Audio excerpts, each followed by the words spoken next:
Wait, speaking of tongues. Great, keep going. No, By all means, please keep going.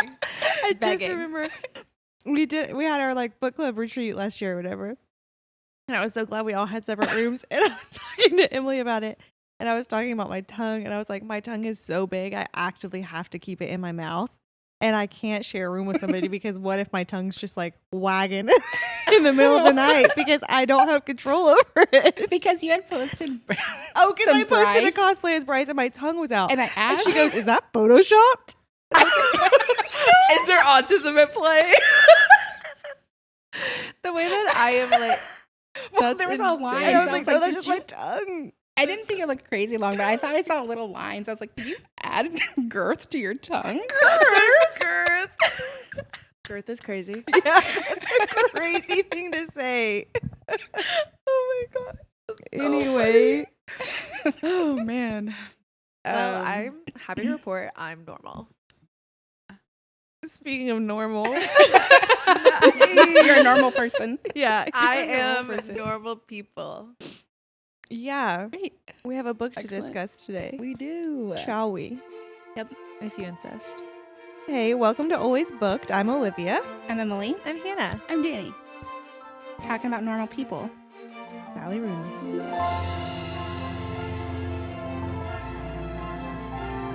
So trigger warnings for this book and this episode because we do talk about everything. Abuse, physical abuse, sexual abuse. Parent abuse. Parent abuse. Yeah, this is a very heavy book. There's a few beyond that too. So if you'd like to look them up before you listen to the episode, please be aware of what we're about to talk about. Kind of has like a cult following. She does. People love this book and her. Yeah. Yeah. I'm curious if people loved this book before they loved Paul Mescal and Daisy Edgar Jones's face is associated. I think they did, and that's why they made the show. Yeah, I think so too. Yeah. I have never had a desire to read this book. Like, I've never had a Sally Rooney desire, so I probably never would have read it had Dani not been like, we're reading this. Yeah, Dani's a lover. Well, wait.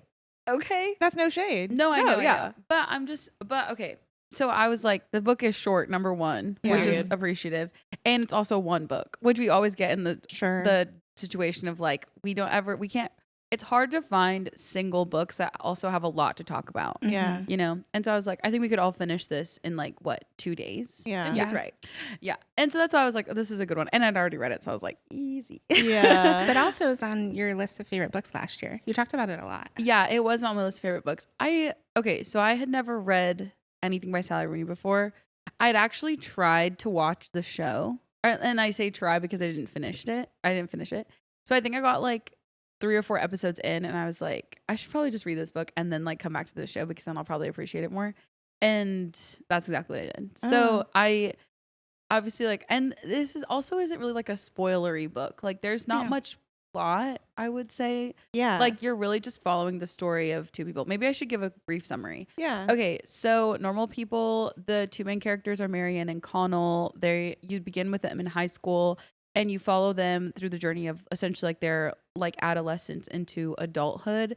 And they both come from very different like socioeconomic backgrounds. They're also both in Ireland, which I think is an important backdrop, which is another significance to Sally's writing. Because she's Irish as well, I believe. Can someone fact check me, Derek? Producers. I do think she is Irish, and so I think a lot of her writing is also a commentary about like Irish culture and like how and perception of people, classes, whatever. Anyway, it takes place in Ireland, and then you kind of follow them through their life and how this relationship that they formed in their adolescence kind of follows them. She is Irish, guys. Right. Locked into that info.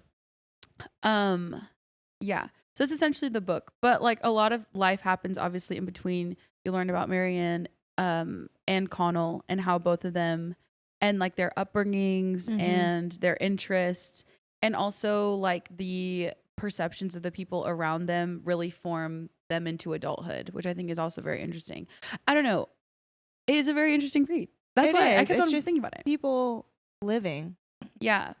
And it's really their relationship or situationship.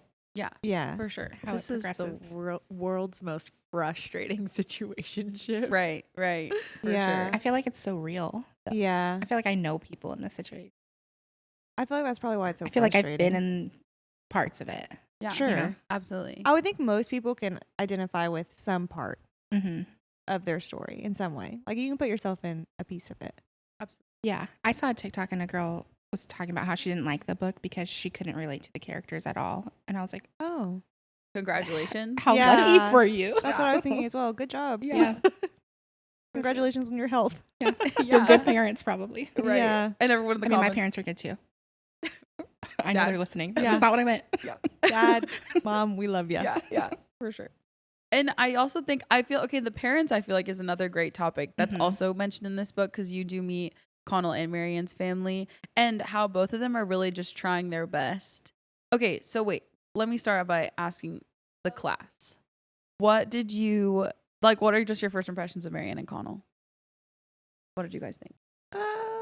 At the beginning of the book, well, I don't really like either of them or dislike either of them. Mhm. They kind of just exist as humans that I can relate to.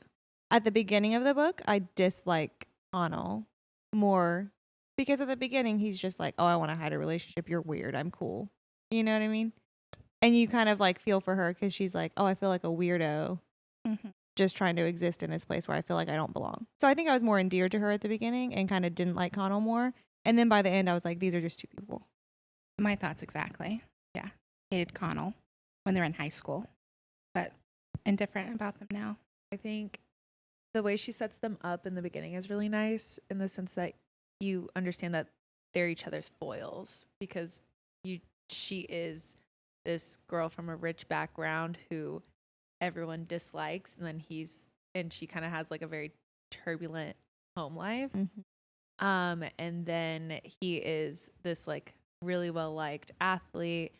And he has a really great home life. He's just poor. Mm-hmm. And so like they really are each other's foil. And so I like that. I'm always going to be a star-crossed lovers girl. That is like my trope to die on. So like I love that kind of setup. There's something about this story. They are like star-crossed lovers, but there's something about that term that like doesn't fit with their dynamic. No, not at all. Because it's so But I don't know realistic, what the probably. proper word for it is. Mhm. Yeah. I feel like Situationship. star-crossed is more. I don't even feel like that Fiction. fits either. I think that downplays what their relationship was. Trauma bond, soul ties. Yeah, I don't Like, know. actually. I don't Yeah. even know that it's that they're trauma bonded, truly. Because they didn't share the same type of trauma. Right. Right. And They were never each other's trauma, is Oh, what yeah. I'm saying. Oh. Right. That's a Yeah, fair argument. yeah. I think what I kept forgetting in the early parts of the book was that Connell's mom cleaned her house. Yeah. Yes, I was going to mention that earlier. Yeah. I kept forgetting that was part of the reason why he was weird about it and Yeah. wanted to keep it secret. Right. And so like what I kind of like, so I physically read it with my eyeballs the first time and then I listened to it. And I will say, I think this was definitely a book that I think is better understood read rather Mm. than listened to because of the way she wrote it. I think it going back in time was really confusing to listen to. Mm. So like, but I think whenever you're reading it, it kind of feels like you're reading someone's diary of like, oh, and then this happened. Do you know what I mean? Like it feels less, it's almost like, and that's the other thing I appreciated, I guess, about her writing was it almost feels like her explaining their entire relationship feels like this very strange, like liminal space. Like it feels like you're at an airport or like a train station where like everything, it's like real, but it's also like all fleeting and like passing by. I thought I've never read a book that like made me feel that way, that it was almost like disorienting, which I think is also like how they felt, Yeah. obviously dragging each other through this whole situation. People have a lot of issues with the fact that she doesn't use quotation marks in the book. And I listened with my ears, and I think I would not have been able to read with my eyeballs because of that. I stand with you in that. I think that would have been really difficult. Yeah, I was also taken aback when I realized that, but then I guess I just You just got flow. used to it. Yeah, Yeah. like it doesn't feel, because again, I think because it's like it feels like a dream sequence when you're reading it. It Mhm. doesn't. It's like, I don't know. It was like fine for me. I didn't Mhm. have a problem with it. But yeah, that was weird. It's interesting too because that was my only. I like don't like the book and I like the book. Mhm. You know, like I'm happy I read it. But I don't think I prefer her writing style. Like that bit of it. I think I prefer more like descriptive writing.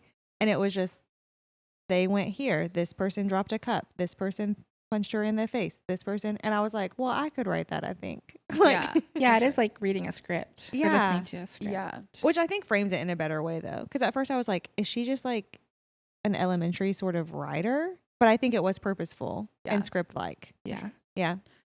I had a question. So like the ideas of like sex and intimacy, she's obviously trying to say something about that, because that was one of the most shocking parts to me. I was like, oh, we're getting right into this. Yeah. Okay.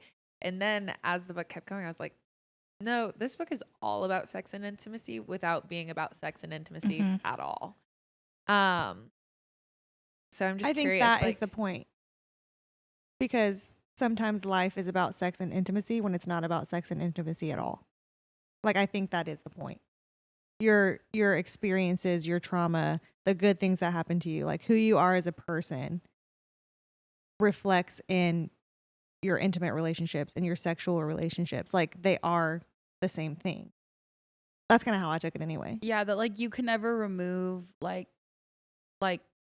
you can never remove like your sexuality from your personhood. Right. Mhm. And I think that was really interesting because I think then you also see it like reflected specifically, and I guess more so in Marianne's like Mhm. sexual relationships and like her life, because she obviously picks people and then experiences that like reinforce her own like self-beliefs. Right. Whereas Connell is constantly trying to get out of what people actually like project onto him or what he Which is a assumes. reflection of him as well. Exactly. Yeah. Right. And so it's very interesting. But yeah, that's why I haven't been able to stop thinking about this book. No, I started getting like fan edits on TikTok Right. of the show. I've not watched it, but I started getting it because I obviously looked it up on Book Talk. I wanted to see what the people had to say. And one hit me and I just was like so upset by it. It was the end of the book or something and the scene was so beautiful. And I sent it to Dani. I was like, I actually hate you for introducing this into my life. Yeah. Because I can't stop thinking about it as well. Yeah. What was it?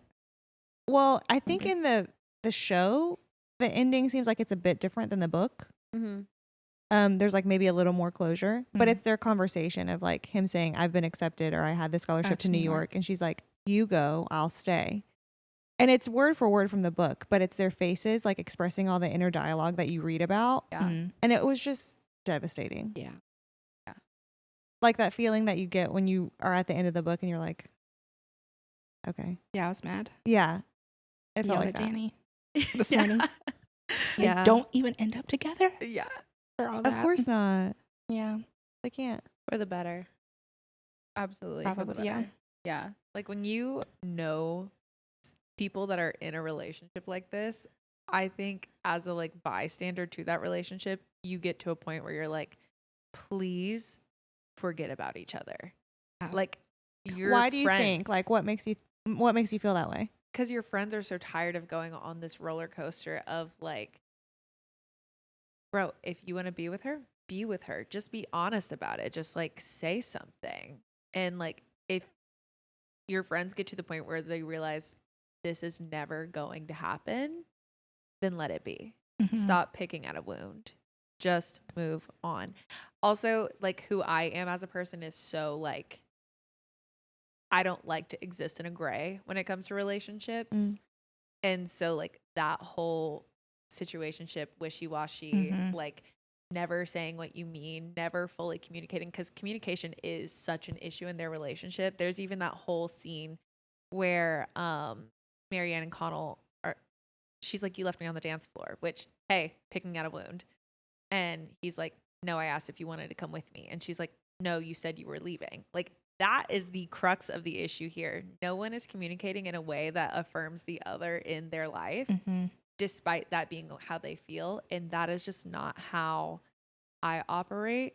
And so just like seeing my friends exist in that would drive me insane. So by the end of the book, yeah, please go your separate ways. I thought that scene was so reflective of real life. I like, as that was happening, I could think of literal conversations Atticus and I have had about like the same exact things. Like, I'll bring up like, you hurt my feelings when you did this. And he's like, I didn't do that. I said this. And I said, no, you said this. And he was like, well, I meant this. Like, that is such a normal human side effect.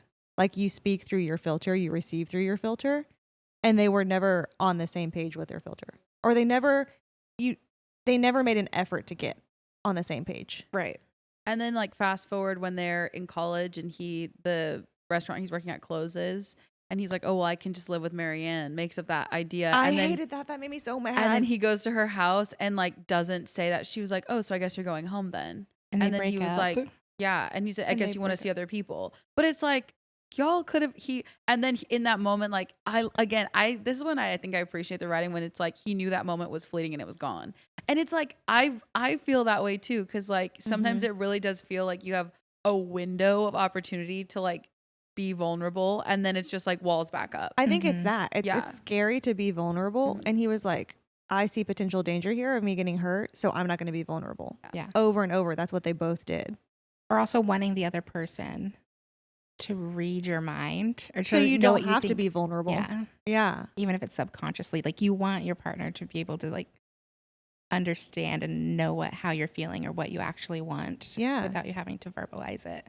Yeah. And he even says, when they revisit later in the book, he's like, I wanted to stay here. She's like, you didn't say that. Yeah, for sure. Like, I would have let you stay here. What do you mean? Of course. Yeah. Real life. And then I think this happens before that though, but they're on the phone and they're talking about something. And then he goes, Marianne, I don't believe in God, but I do believe he made you for me. Yeah. Yeah.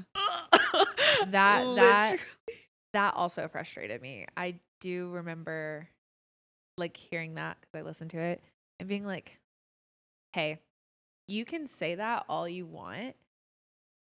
You got to walk the walk. 100%. Like, there's no point in you saying this. And to be fair, they both have such a confusing relationship with the word love.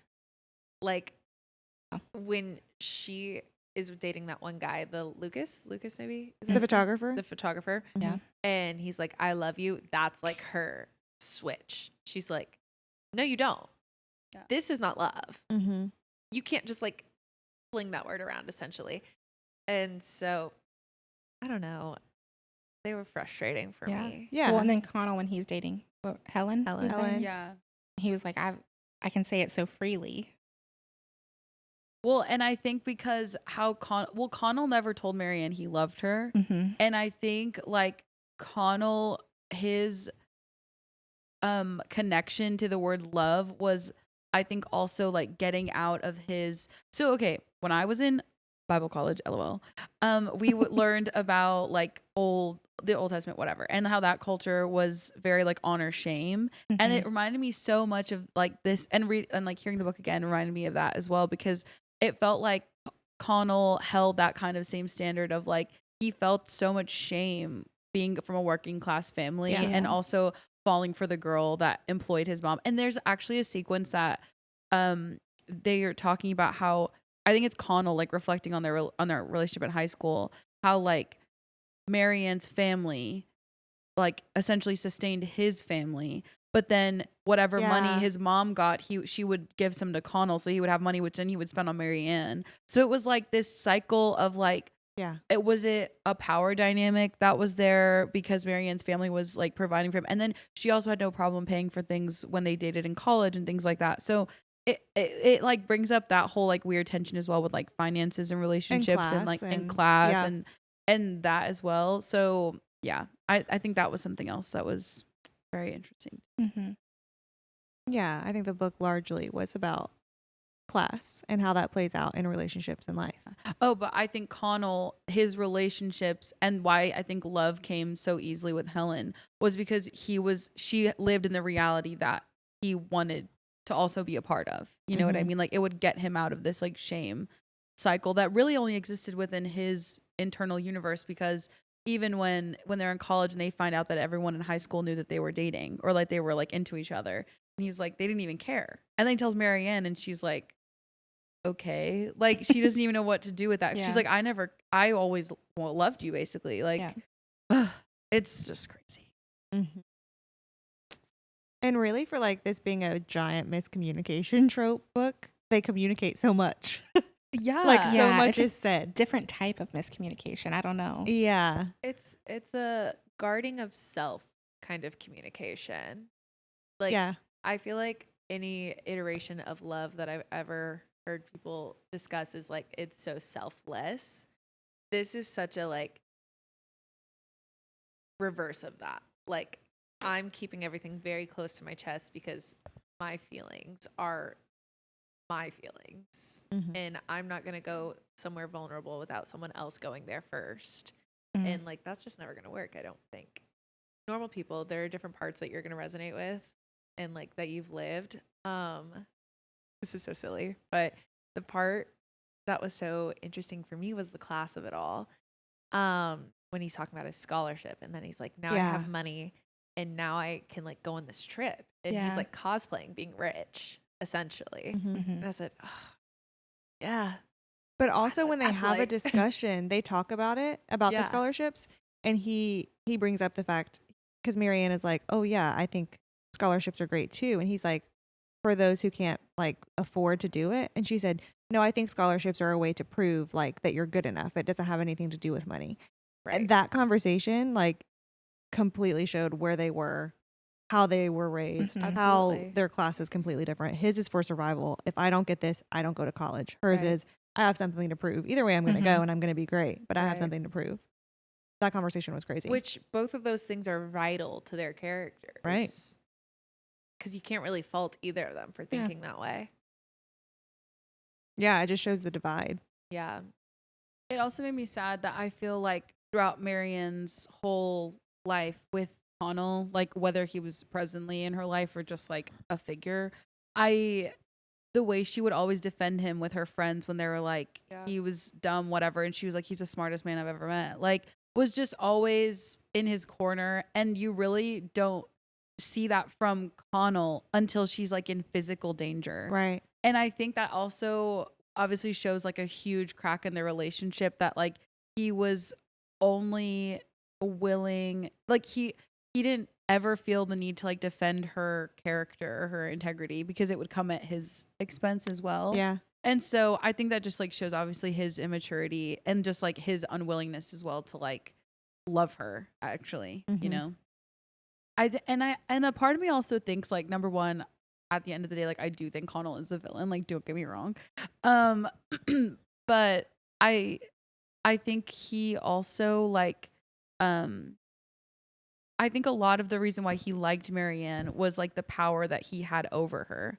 Like I think, and you kind of see him like also wrestling with that, like being like horrible thoughts that he would have about like Mhm. him just being like, and she would let me hurt her. Yeah. And like stuff like that. And I think he liked that because he felt powerless for so much of his life, you know?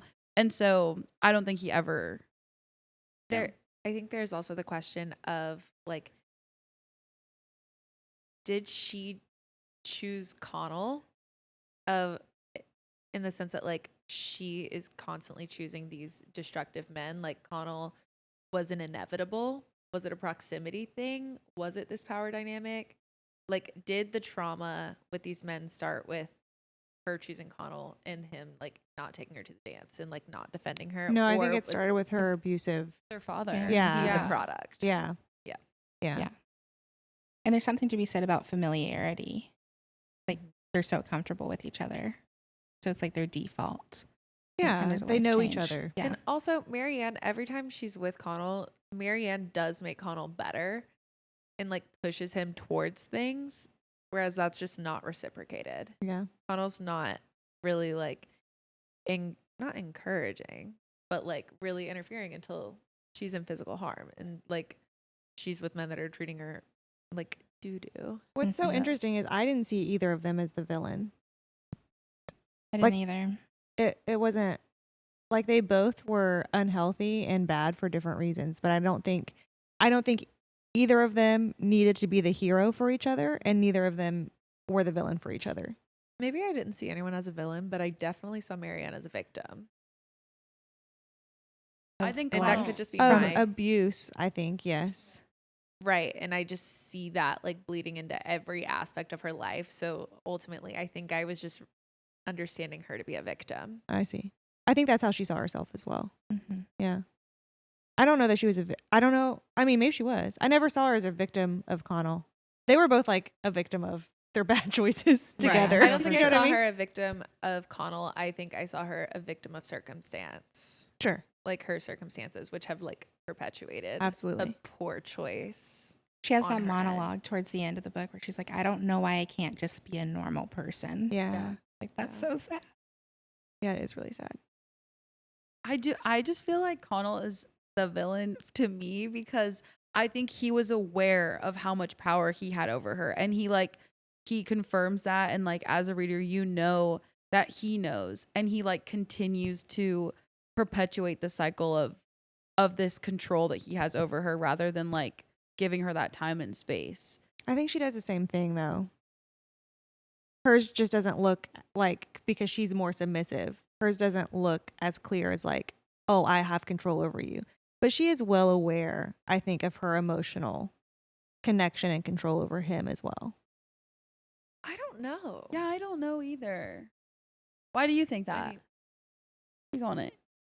I think because I never read her as like, she's immature for sure, but like she is very aware. She's intelligent, emotionally intelligent. Even like in her relationships, her abusive relationships, she's like able to identify things that are very emotionally intelligent. So to me, I'm like, no, I think she knows. I don't think that she's like playing it in a bad way, but she knows I have power over him. Like anybody would. This man keeps coming back to me no matter what, no matter who he's with. He's emailing me when he's in love with Helen. Like she is aware that she has some hold on his life. Maybe power is not the right word, but like some hold on his life. Yeah, but I don't see her ever using it to like leverage Well, herself, I guess. there is Yeah. the whole, like, you're not texting me back. In her like deliberately withholding that because he values that kind of like constant touch point. Yeah. Yeah. And so when he left, obviously she's mad, she's hurt. So like again, I stand with her. But like that hold is like her withholding herself from Yeah. him whenever she's mad and like kind of going ghost. Yeah. Which I guess to me, I read that as just like immaturity of like wanting to do that, which obviously like both of them are immature For sure. Yeah. the whole time. So it's just like whatever. But yeah, I don't know. I think the fact, I guess I just can't get behind the fact that she was like physically assaulted and also would like go through all those things. And even like he was aware. I don't know. Like that bugs me with him For Connell sure. specifically. And him just like not having But like, did he not stop it when he was aware? No, yeah, he did. But it just like that just scared me. I was like, I don't like That that. he had the information, or No. That like he was aware that he could take advantage of her in those ways. Oh, but is that but his he fault? didn't. No, I know. I don't know. It just freaked me out. I'm not trying to defend Connell because I don't think he's a good guy either. I know. But I was just like, I don't like that. I feel I just think That when he's thinking like I could hit her. yes. No, for sure. Like yeah. that was just like so disturbing. I was like, girl, get out of there. Absolutely. Like everyone should just be getting out of this situation. Absolutely. You know what I mean? Yeah. But I'm glad. It's such a. I think those moments are so uncomfortable because they're so human. Right. Like, and everyone has had the thought like I could just drive my car off the highway right now. You know what I mean? Like everyone has Yeah. those like really intrusive thoughts. Yeah. Yeah. And so I think like including them just makes it more human. Yeah. But still like also makes me scared for Marianne. No, absolutely. Whether it's Connell or anyone else. Yeah, exactly. Like, how do you untangle yourself from someone that you have so deeply like intertwined yourself with? Because like they have a secret that ultimately proved to be nothing, which makes you feel another type of way entirely. And then also I keep coming back to like, she was like, you should study English. And he did. Mm-hmm. You should go to New York. And he does. Mm-hmm. So I assume you want to date other people. So he does. Mm-hmm. Like a lot of his big life decisions come back to Marianne. Mm. So like, how do you just leave all that? I don't know. They're quite Like, how do you get out of the cycle? yeah. Separation. Well, I don't think you do even, Me because is- then they're in similar cycles in different relationships. Mm-hmm. So I don't know. Separation, then therapy, Therapy. and then Yeah, at the end of the day, Yeah. a lot of self-work. yeah. And I did want to weep at the end. Well, it's towards the end. Like after all the relationships and Connell and Marianne are back together and they're having sex and she says like, would you hit me? Yeah. I actually don't think I can speak on it anymore because I was Yeah. like, oh, okay. You know, the whole time, like this is not going to improve. Like their Mhm. cycle is going to continue. And then that was just like the nail in the coffin of like, yeah, these people are not getting better. Okay. Yeah. Yeah. Even when he starts going to therapy, I'm like, Yeah. there's a lot to unpack here. Yeah. And like, okay, now to pivot a little bit because I'm going to talk about the show. The Oh, yeah. show, like, okay, so obviously I think a lot of people discovered Paul Mescal from the show, which is why it got like so popular. And I guess Daisy Edgar Jones, like I think she'd been in other stuff, but like this one was like both of, I guess, their breakout moment. But the episode where Connell goes to therapy, that one is incredible. Like his acting is outstanding, truly. Like he, like you really see, and I get the book again, like I think glazes over a lot of the like emotionally impactful moments because you're just kind of like powering through this like horrible like Yeah. life experiences or whatever. But in the show, you really like it's literally just like a close-up shot of his face and he's like breaking down in therapy. And it's just really, I think that emotional impact and like the gravity of that moment for Connell was really great and helpful. Like I like him more in the show because I think you have that Mm-hmm. connection to him. We also have the whole trauma point. I liked that she talked on like men's rape, Mhm. essentially. Oh, that was so good. Yes, I forgot about that. Yeah, I just because it's not something that is talked about very often in media at all. Mm-hmm. And so especially him being like, I think this almost happened this summer, but like he's talking to Marianne. Well, and then he was groomed by his teacher. Yeah. Mhm. He was Mhm. groomed by his adult teacher. Yeah. Right. That then almost does that. Yeah. Yeah. No, yeah. So he's very confused. Oh, and I also, sorry, I'm just remembering this, but when he's talking about how he's slept with other girls and he's like, you hear his inner monologue. He's like, is this supposed to be what it's like? Like, Yeah. I'm not enjoying this. Like, Mhm. I don't know if this is what love is supposed to be like. Yeah. Is it supposed to not be enjoyable? Like all these things. And I was like, this is crazy. And you get that even from like the beginning when Yeah. they start having sex. You have like his inner monologue of like, oh, I'm being weird or I like this or like it's Yeah. this like the self-discovery bit of it and turmoil of your sexual Mhm. preferences or what is love supposed to be like. Yeah. Right. That's when it's like, yes, there's a lot of sex in this book, but like it It's is not about very sex. different. It's not it's Yeah. not about sex. I thought she did such a good job of displaying like the human experience and like the inner monologues that people have. It felt very real Yeah. and not like disingenuous. I'd love to hear what you guys think about like the title being normal people in the context of this book. Like you mentioned, Marianne was like, I just want to be normal. I'm just curious kind of how you guys interpret the title in the context. I mean, I think they both wanted to be normal Yeah. so badly. But then from a reader perspective, I'm like, these are just normal people. Yeah. They're and everyday normal. people. What is normal? Exactly. I don't think normal's. Normal means something different to everyone. Yeah. To different classes, to different races, everything, cultures.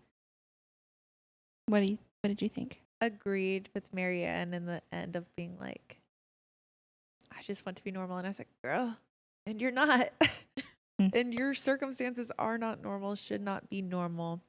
Should But- not be normal. Right. Yeah. And so, like,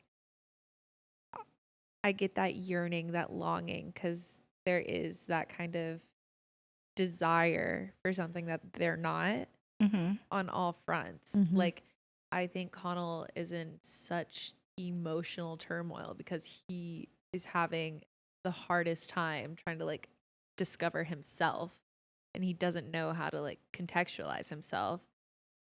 And so, like, trying to measure himself up against what he deems normal, which would be being this like athlete, this cool guy, not talking to the weird girl. Mm-hmm.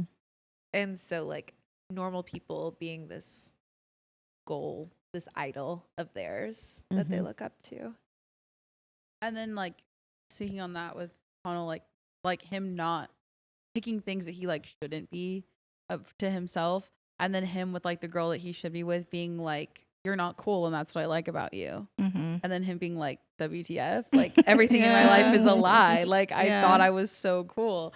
And yeah, I do like that moment a lot, because I think you just see like Connell is just a boy, like a little boy, like he's a child, because it's like him finding out like, oh, like dang, you know what I mean? Like I think you just see all of that.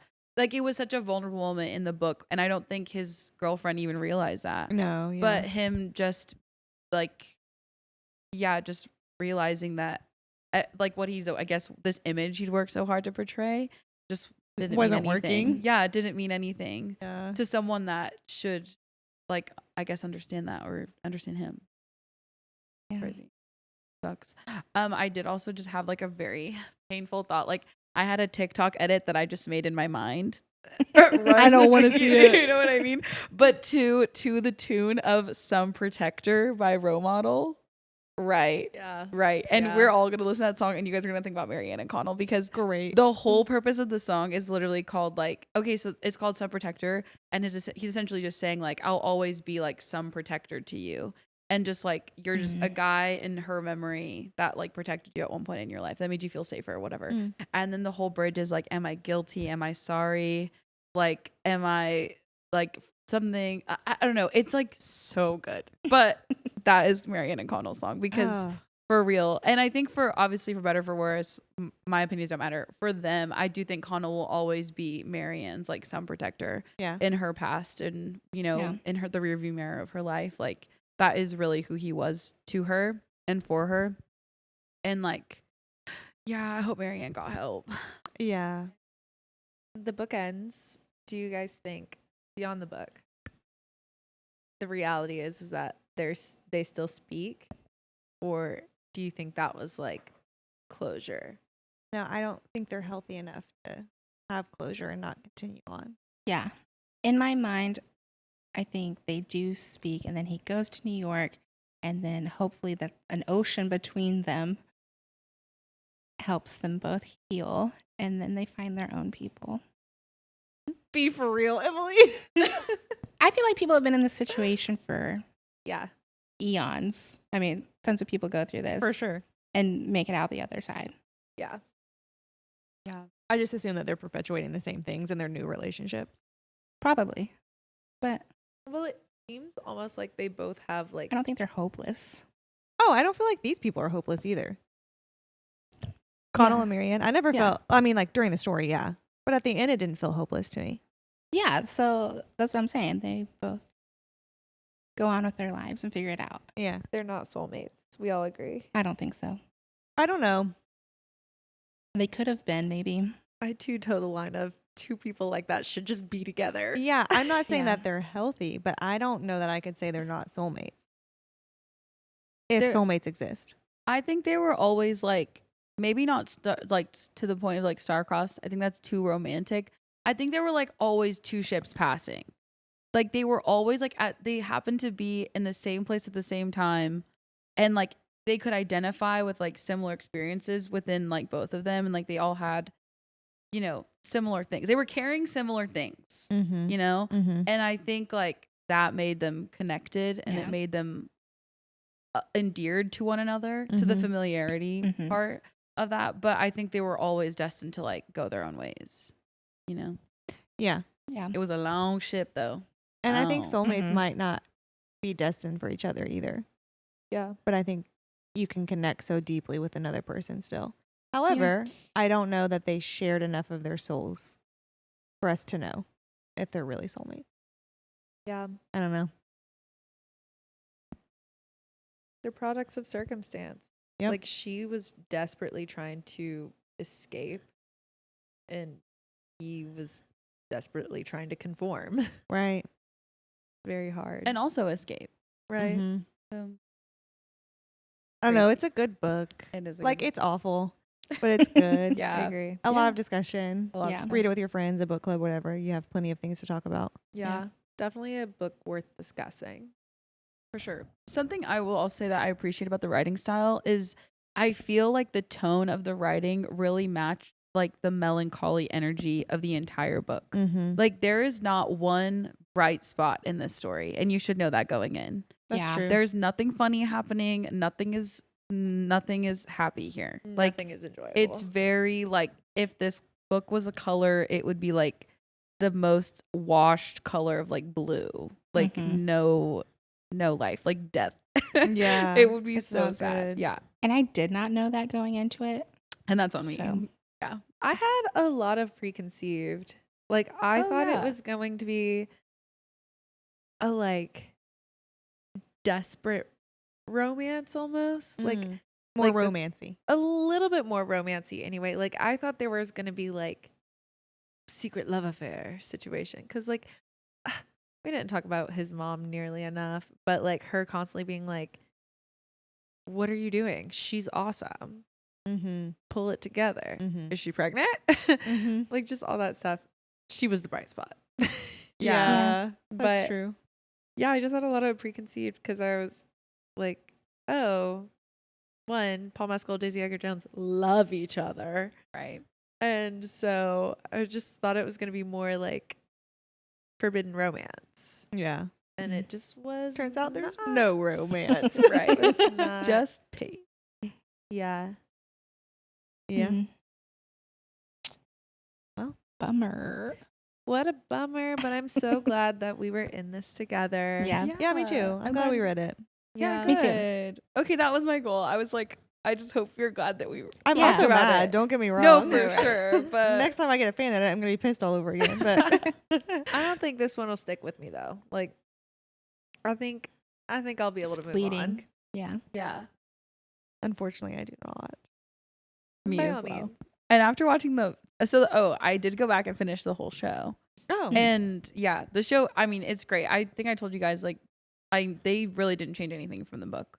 I mean, maybe probably like some of the settings just to make a little bit more sense, but like line for line, it's exactly as it's written, which is very nice. mm-hmm. So they did a good job with the adaptation. Love it. Yeah. Our bookish small biz shout out. Emily, do you want to do it? It's Gilded Girl Accessories.